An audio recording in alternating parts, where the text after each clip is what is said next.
When you turn 50, the math of your life changes. You start to realize that your emotional bandwidth is a non-renewable resource. It's a realization that usually arrives quietly. You might be sitting at a family gathering, participating in a meeting at work, or scrolling through your social media feed. Someone says something incredibly inaccurate, highly provocative, or just flat out designed to start a fight. In the past, you would have jumped right in. You would have drafted the perfect, devastating counter-argument, ready to dismantle their logic and prove your point. But instead, you feel a sudden, profound wave of indifference. You look at the situation, you look at the person, and you decide to say absolutely nothing. You take a sip of your drink, you nod, and you mentally exit the room. If you find yourself doing this more and more lately, you are far from alone. Across the country, a quiet revolution of silence is taking place, particularly among Generation X. The generation that once defined itself by its skepticism, its counterculture edge, and its willingness to question everything, has quietly entered a new phase of life. And in this phase, they have stopped arguing. They are simply letting people be wrong.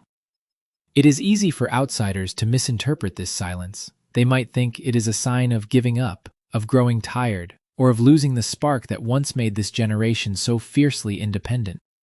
But those who are living it know that is not the case at all. This silence is not defeat. It is a highly calculated, protective preservation of energy. It is the ultimate evolution of the phrase that defined a generation's youth, whatever. Only now, that word has transformed from a teenage shrug into a powerful tool for personal peace. To understand why this shift is happening, we have to look back at the environment that shaped this generation. Many people who grew up during the 70s, 80s, and 90s were characterized as latchkey kids. They came home to empty houses, made their own after-school snacks, resolved their own neighborhood disputes, and figured out how the world worked without a constant stream of adult guidance. This lack of supervision was not always easy, but it bred a highly specific kind of practical realism. You learned very early on that crying out for help did not always bring a savior, and that arguing with a brick wall did not make it move. You had to deal with things as they actually were, not as you wished they would be. This upbringing created a generation of natural observers. When you are left to your own devices, you watch people. You learn to read the room. You see the patterns. And one of the most consistent patterns in human behavior is that people rarely change their minds because of an argument. As young adults, many in this generation still believed in the power of debate. They believed that if you just presented enough facts, enough logic, and enough passion, you could get someone to see the truth. But as the decades rolled on, the landscape of communication shifted dramatically. The rise of the digital age transformed public discourse from a marketplace of ideas into a performative sport. Suddenly, everyone had a megaphone and everyone was shouting. The internet, which once promised to connect us and democratize information, instead created highly polished echo chambers. Arguments were no longer about finding common ground or uncovering truth. They became about tribal loyalty and performative outrage. For a lot of Gen Xers, watching this transition was incredibly disillusioning. They realized that the rules of engagement had changed. In the modern arena, whether online or in person, people do not argue to learn, they argue to perform. They argue to signal to their own group that they are on the right side. When you realize that the person you are debating is not actually listening to you, but is instead waiting for their turn to speak, or worse, trying to provoke you for their own amusement, the desire to participate evaporates. This is where the math of aging truly begins to take over. When you are 20, time feels infinite. You have energy to burn, and you are willing to spend it on trivial battles because you feel like you have an endless supply of tomorrows. But as you cross the threshold of 50, your perspective shifts. You begin to look at your life through the lens of finite resources. You start to realize that your time, your emotional bandwidth, and your physical energy are limited, precious commodities. Every argument has a physical and psychological cost. It raises your heart rate, it floods your system with cortisol, It occupies your thoughts long after the conversation has ended, keeping you awake at 3 in the morning as you replay what you should have said. When you are younger, you pay that cost without thinking. But at this stage of life, you start asking a very practical question. Is the cost of admission worth the ride? Most of the time, the answer is a resounding no. Is it worth ruining a family dinner to convince your uncle that his political views are based on a meme? Is it worth getting into a comment war with a stranger who has a cartoon character for a profile picture?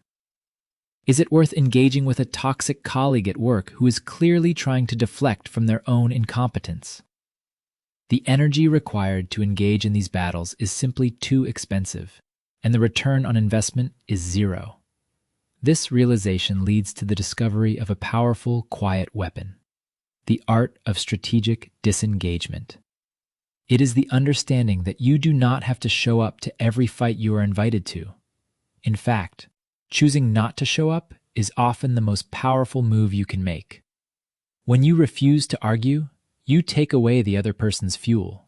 People who love to argue feed on resistance. They want you to get angry. They want you to defend yourself. They want the drama because it validates their own perspective and gives them a sense of importance.